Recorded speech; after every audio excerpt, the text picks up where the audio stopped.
หน้าเนินเขาแห่งหนึ่งทางตะวันออกเฉียงใต้ของตุรกีท่ามกลางภูมิประเทศที่เต็มไปด้วยหินและดินทรายแห้งแล้งมีการค้นพบที่กำลังเขียนประวัติศาสตร์มนุษยชาติขึ้นใหม่ผ่านหลักฐานที่ไม่เคยสัมผัสอากาศมานานกว่า 11,000 ปี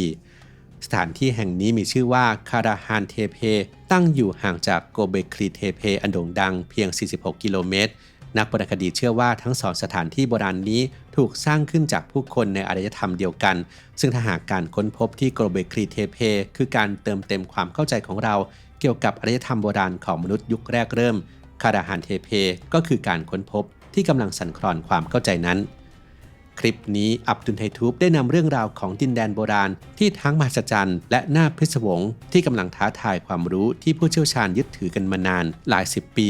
มาฝากกันครับโอเมก้า 3 มีบทบาทสำคัญต่อสมองแต่ร่างกายสร้างเองไม่ได้ต้องได้รับจากอาหารเท่านั้นจากข้อมูลของ National Institute of Health ประเทศสหรัฐอเมริกาแนะนำว่าเราควรจะได้รับโอเมก้า 3 ประมาณ 1.1 ถึง 1.6 กรัมต่อวันสำหรับผู้ที่ใส่ใจการดูแลสมอง Quality Omega 3 Norway Daily ที่ผลิตและคิดค้นสูตรที่ประเทศนอร์เวย์ก็เป็นอีกหนึ่งทางเลือกในการเติมโอเมก้า 3 ที่จำเป็นให้กับร่างกายในแต่ละวันครับศึกษารายละเอียดและสั่งซื้อได้ที่ quality.asia/abdul-strength หรือคลิกลิงก์ใต้คลิปได้เลยครับ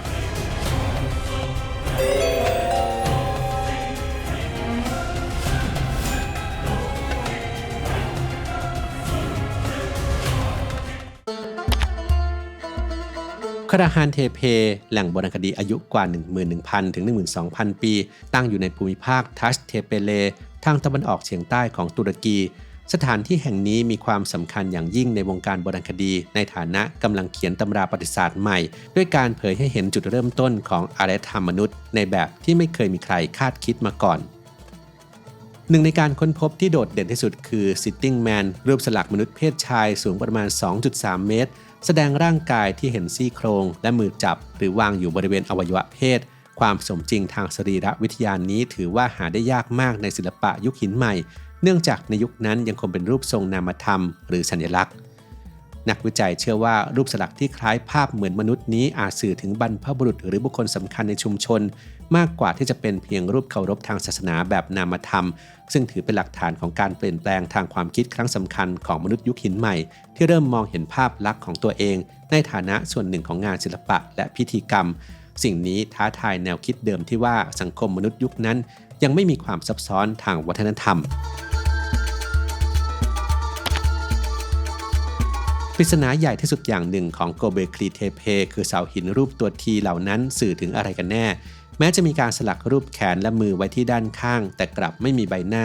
ทำให้ตลอดหลายสิบปีที่ผ่านมาไม่มีใครสรุปได้อย่างแน่ชัดว่าเสาเหล่านี้ถูกสร้างขึ้นเพื่อเป็นตัวแทนของมนุษย์หรือไม่จนกระทั่งการค้นพบในปี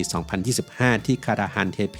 ได้ทำความคลุมเครือนี้หายไปเมื่อพบเสาหินต้นแรกที่มีการแกะสลักใบหน้ามนุษย์ไว้อย่างชัดเจนโดยมีดวงตาลึกจมูกตรงเด่นและโหนกแก้มชัดเจนนี่คือจิ๊กซอว์ชิ้นสำคัญที่ยืนยันว่าเสาตัวทีมีใบหน้ามนุษย์ถูกสลักไว้ด้านบนของเสา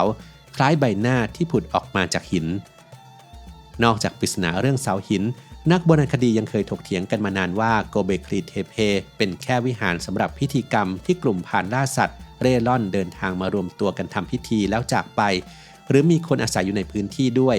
การค้นพบที่คาราฮานเทเพแสดงให้เห็นชัดเจนว่าอาคารพิธีกรรมตั้งอยู่ร่วมกับที่อยู่อาศัยโดยพบหลักฐานชีวิตประจำวันเช่นหินบดครกและสากกระจายอยู่รอบพื้นที่ศักดิ์สิทธิ์ซึ่งบ่งชี้ว่ามนุษย์ยุคนั้นสร้างบ้านเรือนถาวรล้อมรอบพื้นที่พิธีกรรมและใช้ชีวิตอยู่ที่นั่นจริงๆหลักฐานนี้ทำให้นักโบราณคดีต้องกลับไปทบทวนโกเบคลีเทเพใหม่ทั้งหมดเพราะทั้งสองแห่งอยู่ในภูมิภาคเดียวกันมีอายุใกล้เคียงกันและเป็นส่วนหนึ่งของเครือข่ายทัชเทเปเลเดียวกันดังนั้นการค้นพบร่องรอยชีวิตประจำวันที่คาราฮันเทเปจึงไม่ใช่แค่เรื่องของที่นี่เพียงแห่งเดียวแต่ว่าเป็นการเติมเต็มภาพรวมวัฒนธรรมของคนที่สร้างเสาหินรูปตัวทีทั้งหมดทำให้เราเข้าใจวิถีชีวิตความซับซ้อนทางสังคมและทักษะการจัดการชุมชนของพวกเขาได้ชัดเจนขึ้นกว่าเดิม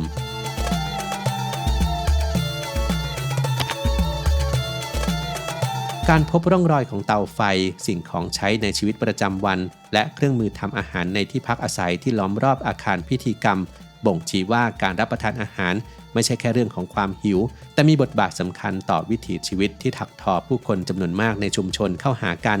การบดเมล็ดพืชการปรุงอาหารและการกินร่วมกันอาจเป็นกิจกรรมที่ช่วยเปลี่ยนจากมนุษย์ที่ใช้ชีวิตแบบเร่ร่อนกลุ่มเล็กๆให้กลายเป็นชุมชนที่มีความเชื่อพิธีกรรมและชีวิตประจำวันร่วมกันซึ่งเป็นรากฐานที่หล่อหลอมชีวิตชุมชนช่วงเปลี่ยนผ่านสู่การตั้งถิ่นฐาน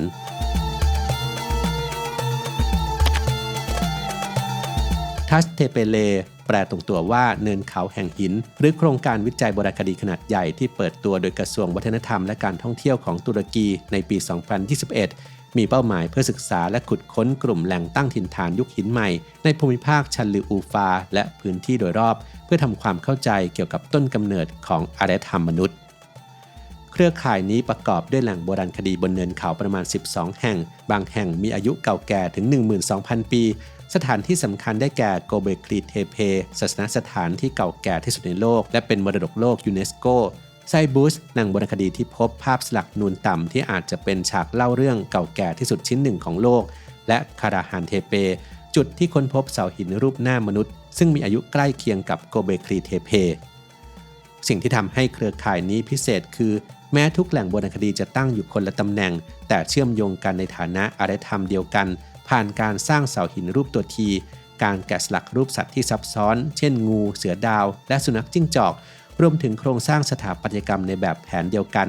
พื้นที่ทั้งหมดจึงทำหน้าที่เป็นห้องทดลองกลางแจ้งขนาดใหญ่ที่ช่วยให้นักโบราณคดีศึกษาเรื่องราวการเปลี่ยนผ่านของมนุษย์จากพรานล่าสัตว์เร่ร่อนสู่การสร้างชุมชนที่ตั้งถิ่นฐานอย่างถาวร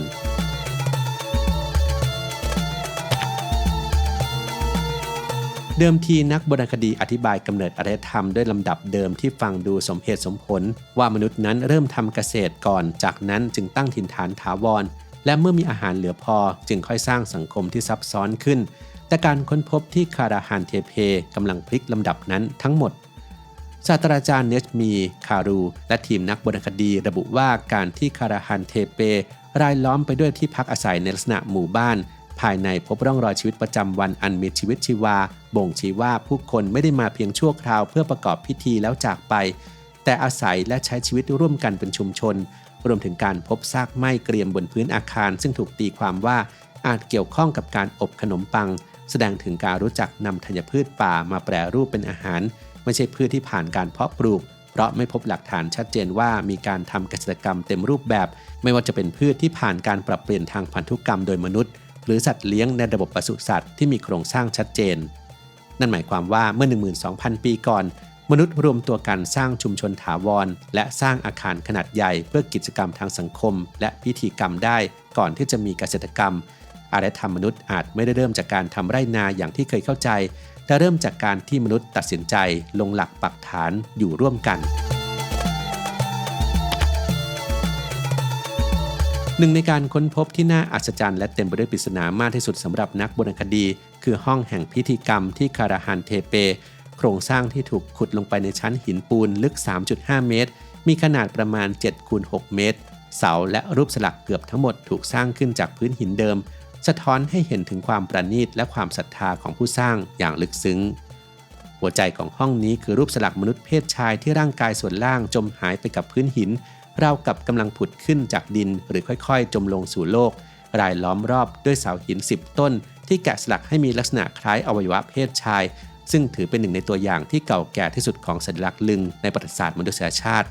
บริเวณทิศเหนือยังมีช่องทางรูปงูที่สันนิษฐานว่าใช้สำหรับเทของเหลวระหว่างพิธีกรรมให้ไหลผ่านไปยังอาคารพิธีกรรมขนาดใหญ่ที่อยู่ติดกัน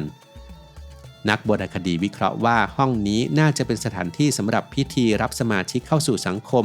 หรือพิธีเข้าสู่วัยหนุ่มขนาดที่เล็กและเสาที่ตั้งเรียงรายอย่างใกล้ชิดสร้างบรรยากาศที่เป็นส่วนตัวและเข้มขลังเหมาะสำหรับพิธีกรรมเฉพาะกลุ่มมากกว่าการชุมนุมสาธารณะ